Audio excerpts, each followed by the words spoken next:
اجي نشرح لك قضيه الصحراء كيفاش بدات وشنو كيعني هذا القرار ديال الامم المتحده. كما كتعرفوا على ان اسبانيا احتلت الصحراء سنه 1884. الوضعيه ديال الصحراء انذاك ما كان لا شغل لا تعليم، كانت الناس عايشه على في الباديه، عايشه على الرعي، عايشه على البل. غادي نرجعوا ل 970 المظاهرات ديال العيون، غادي نرجعوا ل 973 المظاهرات ديال طنطال واللي خرج فيها شباب مغربي من الصحراء يطالب بطرد الاستعمار الإسباني واستقلال الصحراء تحت السيادة المغربية. لكن سوء الفهم اللي وقع مع مجموعة من المناضلين المغاربة ومع الأحزاب السياسية هو اللي غادي يخلي هؤلاء الشباب يغادروا ويمشوا الموريتانيا وبالضبط للزويرات. وهنا غادي ينعقد أول مؤتمر يكون اللبنة الأولى لتأسيس جبهة البوليزاريو سنة 1973 بقيادة الوالي مصطفى السيد، اللي كان بالمناسبة كيقرا في الرباط بجامعة محمد الخامس وينتمي إلى تيار من التيارات المعروفة في المغرب. يعني على أن هؤلاء الشباب ما كانت عندهم فكرة ديال الانفصال ولا كان عندهم حتى شي حاجة، سوف يتلقفهم القذافي. ليبيا التي كانت ذاك تكره يعني مجموعة من الأنظمة المجاورة غادي تمولهم بالسلاح وغيرها، ومن بعد غادي يرتموا في أحضان الجزائر، وباقي القصة معروفة للجميع. من هنا بدات المسيرة، ومن هنا بدا ما يسمى بجبهة البوليزاريو اللي خدات لها ما يسمى بالجبهة الشعبية لتحرير الساقية الحمراء والذهب، وكتسمى اختصارا بجبهة البوليزاريو. من بعد ما خرجت إسبانيا من الصحراء وكان آخر جندي إسباني هو على ما أظن يوم 1976 كان جلاء آخر جندي إسباني. من بعد ما جات المسيرة الخضراء سنة 1975 وزلزلت يعني تاريخ وعطات واحد الصورة كبيرة على التلاحم والإجماع الذي يجمع المغاربة وصحراءهم المغربية. غادي يكون الجلاء سنة 1976 وستعود الصحراء إلى أحضان المغرب. من هذا التاريخ هذا بدون الدخول في اتفاقية مدريد والتقسيم وغيرها، ما غاديش ندخلوا في هذه التفاصيل هذه، ولكن غادي نقولوا على أنه منذ بداية هذا التاريخ سترتمي جبهة البوليزاريو في أحضان الجزائر وستصر على طلب واحد ووحيد طبعا بدعم من الجزائر، وهي الاستقلال وتقرير المصير عبر استفتاء. الاستفتاء طبعا كان مستحيل نهائيا، كان يستحيل أنه يكون. لماذا؟ لأن الجزائر نفسها ترفض إحصاء الصحراويين المتواجدين على في المخيمات، وإلا أنه يستحيل من الناحية التقنية ومن الناحية الجيوسياسية أن نعرف شكون اللي غادي يصوت شكون اللي ما غادي يصوت، على اعتبار على أن أغلب الموجودين مخيمات تندوف لهم مجموعة من الجنسيات المختلطة. هذا جاي من موريتانيا، هذا جاي من مالي، هذا جاي من النيجر، هذا جاي مجموعة من الأشخاص الذين كونوا جبهة وسموها جبهة البوليزاريو. وعاد المشكل ديال الجزائر هو مشكل على أنها كيف توصل هذه الجبهة إلى الحلم ديالها، هو الانفصال عن المغرب وتكوين دويلة يعني داخل التراب المغربي. هذا الحلم طبعا تبخر ليلة البارحة، وأخيرا يوم 31 أكتوبر غادي يتبخر هذا الحلم هذا، وستنتهي الأسطورة وسينتهي حلم جبهة البوليزاريو ومع الصنيعة ديالها الجزائر. لأن الأمم المتحدة بالقرار ديالها البارح وبدعم من الولايات المتحدة الأمريكية أصدرت قرارا يقول على أنه لا يمكن بتاتا أن تنطلق أي مفاوضات إلا من قاعدة الحكم الذاتي تحت السيادة المغربية. إذا جعلنا اليوماتية الحكم الذاتي أساس للتفاوض. هنا هذا القرار اللي صوتت عليه 11 دولة من أصل 15 دولة، امتنعت روسيا وامتنعت الصين والباكستان والجزائر انسحبت، وهذا الشيء كان متوقع. ماذا يعني دابا هذا القرار هذا إلا بغينا نحلوه من الناحية السياسية؟ هذا القرار كيعني أولا على أن المغرب ماشي ضمن الصحراء ديالو، لان المغرب يوجد فوق صحرائه، راه ما كاينش حتى شي واحد غادي يخرجوا. غير ديك السيناريوهات ولا كان بعض الحلول اللي كانت مطروحه استبعدت تماما، ومنها الاستفتاء. ومنها الاستقلال. هذا تم استبعادهما نهائيا، وأصبح المقترح الذي تقدم إلى المغرب 2007 هو القاعدة الصلبة للتفاوض. إذا سدينا الباب، وأصبحت الأمم المتحدة تحت إشراف الأمم المتحدة، وأصبحت الأمم المتحدة هي التي تقول على أن الحكم الذاتي تحت السيادة المغربية يجب أن يكون هو المنطلق. طبعا هذا قرار تاريخي ربحناه البارح، ونهينا هذه الأسطورة هذه، ونهينا هذه الأحلام هذه، وبالحساني وقفنا هذا مزج، يعني قطعناه. لم يعد هذا الحلم قابلا للتطبيق بالنسبة للجزائر وبالنسبة أيضا لجبهة البوليزاريو. ثانيا، هذا القرار هذا كيبين على أن المغرب أصبح دولة قوية لها وزنها الدبلوماسي بفضل السياسة الدبلوماسية التي يقودها جلالة الملك. ويظهر أيضا على أن الجزائر تم تقزيمها ولم يعد لها تأثير في الساحة الدولية، وخسرت العديد من الأوراق التي كانت تراهن عليها بتمويل من البترودولار، بفلوس الغاز وفلوس النفط اللي كانت كتمول بهم اليوماتية. البارح انقطع هذا الصنبور نهائيا. المسألة الثالثة من الناحية الاقتصادية، المغرب سيستمر في الاستثمار في الأقاليم الجنوبية ديالو، وسينفتح هذا الاستثمار على دول كانت متخوفة من أن تستثمر داخل هذه المناطق، بالرغم من أهميتها وبالرغم على أنها معبر نحو إفريقيا ودول الساحل، وبالرغم من الموقع الاستراتيجي ديالها، إلا أنها كانت تخشى. اليوماتية هذه الخشية وهذا الخوف لم يعد موجودا لدى هذه الدول. لماذا؟ لأن البارح الأمم المتحدة أكدت سيادة المغرب على أرضه، وأكدت على أن الحكم الذاتي هو الحل الوحيد وهو القاعدة للتفاوض. وبالتالي أي واحد كان عنده توجس ولا خوف من الاستثمار في هذه المنطقة لأنها ربما تكون هنا غدا ولا تكون هنا غدا، هذا الخوف انقطع، وهذا ربح للمغرب، لا من الناحية السياسية تكلم عليها، ولكن من الناحية الاقتصادية، أن مجموعة من الاستثمارات ستكون في الصحراء المغربية مستقبلا. والدول اللي كانت كدير ذريعة لأنها ما تفتح قنصليات أو لا تستثمر داخل هذه الأرض، اليوم هذه الأرض مغربية والحكم الذاتي مفتوح للجميع. اليوم شنو هو المطلوب؟ اليوم المطلوب، قبل أن نقول ما هو المطلوب، يجب أن نقرأ خطاب جلالة الملك. خطاب جلالة الملك كان فيه إشارات قوية جدا. الإشارة الأولى إشارة سياسية. جلالة الملك تحدث بلغة الواثق وبلغة المنتصر، ولكن المنتصر بأدب وبأخلاق الملوك، وقال على أنه لا غالب ولا مغلوب. جلالة الملك قال أيضا على أنه وإن كانت الدولة هي التي تضمن حقوق الأفراد وحرياتهم داخل الوطن ديالهم، إلا أنه قال على أنه هو الضامن. جلالة الملك يضمن للعائدين من جبهة البوليزاريو المساواة مع إخوانهم المغاربة الموجودين في المغرب، وبالضبط في الأقاليم الجنوبية. وهذه ضمانة قوية جدا أن يعطيها ملك البلاد، مع أن الدولة والدستور هو اللي يضمن هذه الحقوق. جلالة الملك هو التي تكفل بها، وهذه إشارة سياسية قوية.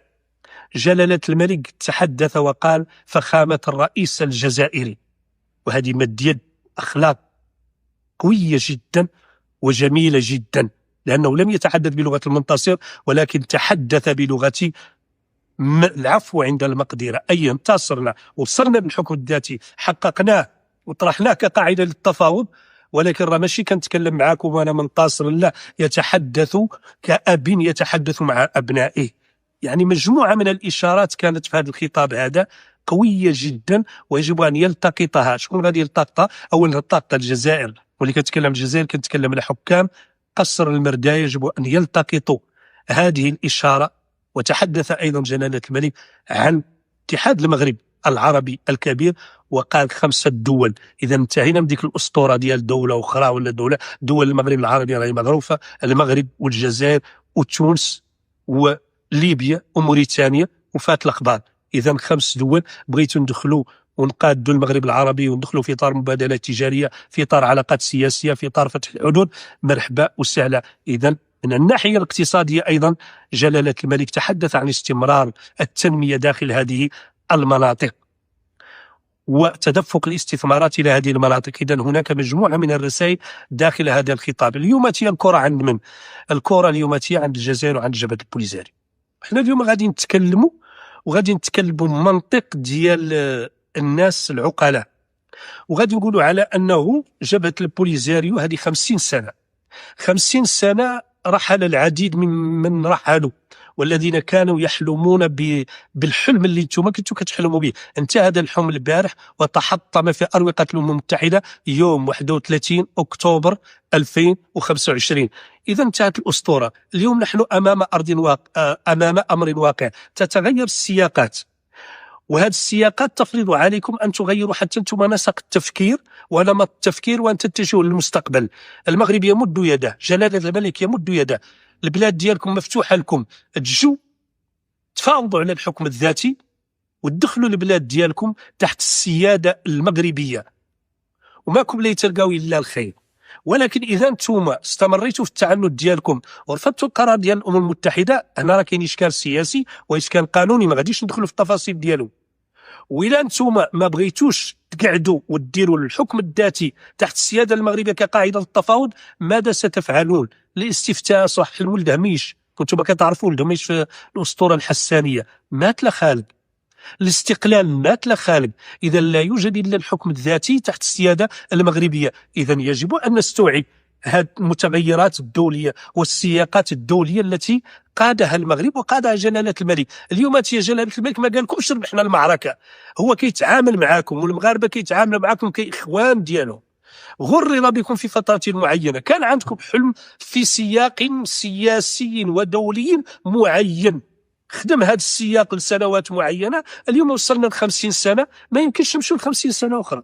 أنا كنظن على أنه الراعي اللي باقي دابا سينتهي بعد 10 سنوات. ماذا أنتم فاعلون وأنتم في أرض في المخيمات في إسبانيا في فرنسا في مجموعة في موريتان في مجموعة من الدول في أرض الشتات؟ علاش ما نجمعوا الشمل ديالكم وتجوا وتدخلوا البلاد ديالكم اللي هي المغرب وتنموا معنا ونخدموا هذه البلاد كلنا كمغاربة كصحراويين؟ المغرب متعدد، فيه الصحراوي وفيه الريفي وفيه السوسي وفيه الأمازيغي وفيه العروبي وفيه كذا وكذا، قابل للتنوع، قادر على احتواء كل هاد الناس كاملة.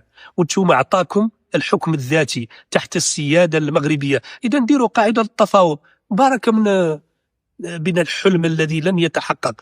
راكم كتجنوا على الشعب ديالكم كما قالها الوالي المؤسس ديال جبهة البوليزاريو، قال لقد أجرمنا في حق شعبنا عندما تأكد على أنه أصبح في يد الجزائر، لعبة في يد الجزائر وفي يد ليبيا سابقا، وعرف على أنه بالدارجة كما كنقولوا غير تصيد، ارتكب خطأ ولكن لم يعد له التراجع، ما تلاش قدر يرجع، ولهذا مات الولي مصطفى السيد. علاش ما نشوفوا مصلحة الساكنة ديالنا؟ علاش ما نشوفوا مصلحة هذوك الكهلات وهذوك الشيب اللي في المخيمات؟ علاش ما نشوفوا مصلحة الشباب اللي اليوم في أرض الشتات؟ لماذا لا تلبون النداء وتجوا تدخلوا البلاد ديالكم؟ ما كاينش شي حل اخر نهائيا، ومن يحلم بحل اخر هو واهن. احنا كنتكلموا معاكم دريكاتيه وكنتكلموا، احنا مغاربه وفي نفس الوقت ننتمي الى الاقاليم الجنوبيه والصحراويين ونفتخر، ولنا نمارس حقوقنا الحمد لله داخل هذه البلاد، وقرينا داخل هذه البلاد هذه، وتزوجنا في هذه البلاد هذه، ودرنا واحد المحيط اقتصادي في بلدنا المغرب، ونتحدث بكل حريه وبكل ديمقراطيه، وانتخبنا في المجالس ودخلنا البرلمان وكنا رؤساء جهات. هذا الشيء كله اللي نحن وصلنا له ممكن أن تصلوا له أنتم أيضا، نحن ذاهبون وأنتم قادمون. إذا من غتخلوها؟ واش غادي تبقاو محبوسين في الجزائر تحت السيطرة ديال العسكر ديال الجزائر والمخابرات الجزائرية تفعل بكم ما تشاء؟ واش قالت لكم أنها غادي دير هذه القضية حجرة في صباط المغرب؟ ايوا انت الحجرة راه انقلعت البارح، ايوا الحكم انتم تفهموا الميساج. انا كنتكلم معكم ونحن كنمدوا يدنا، نحن ما كنسبوا ما كنتكلموا كلام ناقص، نحن نعتبركم خوتنا واولاد عمنا، نشترك في مجموعه من الامور، نشتركوا في هذا الوطن هذا ايضا، نحب هذا الوطن. احنا بغيناكم تجوا تجربوا وتجوا تقعدوا وتجوا تدخلوا البلاد ديالكم وتخدموها كما خدموها اولاد عمكم اللي موجودين اليوم في المناطق الجنوبيه، واللي كيشوفوا مجموعه من كاين تنميه، كاين تغيرات، كاين تطورات كثيره، كاين اكراهات عندنا نحن ما كنكروها، كاين بزاف ديال المشاكل عندنا نخدموا كاملين في اطار تطوير المغرب ديالنا، في اطار تطوير الاقاليم ديالنا، في اطار تطوير هذا الحكم الذاتي اللي نعطى لكم انتم اليوم. وخاصنا نكونوا عقلاء ونلتقط الاشاره. هذا الشيء راه وفاء، وما غاديش نبقاو نطولوا في المسلسل. 50 سنه ثانيه ما تلاقاد عليها حد، 20 سنه ثانيه ما تلاقاد عليها حد، راكم غادي تقعدوا في اللا حل. اللا حل ماذا يعني؟ على انه الرعيل الاول سيموت وستتفرقون شيعا وقبائل في دول المهجر ودول الشتات، وسينتهي هذا الحلم نهائيا. امامكم فرصه تاريخيه، بلادكم جلاله الملك وهو الاعلى سلطه في البلاد كيقول لكم هو الضامن للحقوق ديالكم بالمساواة مع جميع المغاربة. كاين شي فوق هذا؟ إلا عدتوا كبروا وانتم كتعرفوا على نحن بدو ونحن هادو اهل الجنوب نكبروا كلام الزين. المشكل اللي كان انتم تقولوا عنه المشكل ثقافي. المشكل ثقافي. نحن اليوم الحمد لله عايشين بثقافتنا وعايشين بكلامنا وعايشين بقيمنا وعايشين مجموعة من المسائل ديالنا. سوء الفهم اللي كان مات لا يكون، وحتى هم راهو فهموا ياسر من الامور ودركوا ياسر من الامور وتجاوزوا ياسر من الامور وفهموا ثقافه البدو وفهموا اش بغاو. حنا نكبروا بالكلام الزين. جلاله الملك قال لكم كلام كبير جدا. او الا عدتوا عرب حق ولا عدتوا صحراويين حق ولا عدتوا البدو تكبر بالكلام الزين. حد مد لك يده ما تردها. جل البلاد ديالكم. انا كنقولها لكم، كنقولها كصحراوي مغربي، كاستاذ جامعي، كنائب برلماني، كنعيش في هذه البلاد هذه، احترموها اقدرها ولا نختار عنها شيء ثاني في اي بلد من بلدان العالم. هذا مغرب فيه مجموعه من الامور جميله جدا، كأي دولة فيها مشاكل، ولكن نعالج هذه المشاكل داخل البلاد ديالنا، ننتقد داخل البلاد ديالنا بكل حرية. نحن اللي ننتموا للأقاليم الجنوبية ونقولوا اللي بغينا ولا أحد يتحدث معنا وليس قرينا حد الحمد لله، لأن في دولة الحق والقانون. تعالوا انتم جربوا، ما غاديش تخسروا والو. أنتم تقارنون المغرب بالجزائر، لا مقارنة مع الاحترام الشعب الجزائري. أنا أتحدث عن النظام الحكم. جربتوا هذا النظام 50 سنة ما عدل لكم شيء، قابتكم فما يبتز بكم المغرب. أو فهذا الابتزاز إلا عدت عندكم قدرة حقيقية وشجاعة حقيقية واستقلالية ديال القرار، نزلوا وتفاوضوا على الحكم الذاتي وحطوا آراءكم. ما لا يبون لكم حد شيء ولا لكم لا يتلقاو لا الخير. وإلا عدتوا الصليب تموا راكبين رؤوسكم، أنا نضمن لكم على أنه لن تستفيدوا أي شيء، وعلى أن النزاع لن يحل بالشروط اللي انتم حاطين استفتاء منه مستحيل جدا، ولا تلي تخموا فيه الاستقلالية مستحيل 100,000 مرة، ولا تلي تخموا فيه. المغرب في صحرائه والصحراء في مغربها. بغيتوا تجوا مرحبا وسهلا، ما بغيتوا تجوا ملي ذاك يعنيكم انتم. أنا قلت لكم كلامي، والشي اللي ورا كلام جلالة الملك ما تلين والشي ورا خطابه البارح ما تلين ولا نقول لكم على أنه اليوم نحن في المغرب. لا نقول نختم لكم بيت الشعري المتنبي: أنام ملء جفوني عن شواردها ويسهر الناس جراءها ويختصمون. احنا الحمد لله انتهى الموضوع. الحكم الذاتي اللي بغى يجي يناقشوا معنا ويقعد معنا ونتكلموا، احنا خوت كاملين واولاد عم ومغاربه، نختلف ولكن نتفق على الله، الوطن، الملك. شيء ثاني ما بغيتوه راه ذا البيت الشعري ينطبق عليكم وانتم معكم لا يتناموا وعيونكم لا يتناموا عن شواردها للاسف، ولا تم تلعب بكم الجزائر ودارتكم مضحوكه في العالم وتجر بكم كل عام للاسف الشديد، حتى تلقاو روسكم اللي مات واللي تنتفى واللي في الحباسات واللي في اسبانيا واللي في موريتانيا واللي في أي دولة من دول العالم، دون أن تحققوا أي شيء ودون أن تصلوا الرحم مع ما تبقى من أقربائكم على قيد الحياة. تحياتي لكم والسلام عليكم.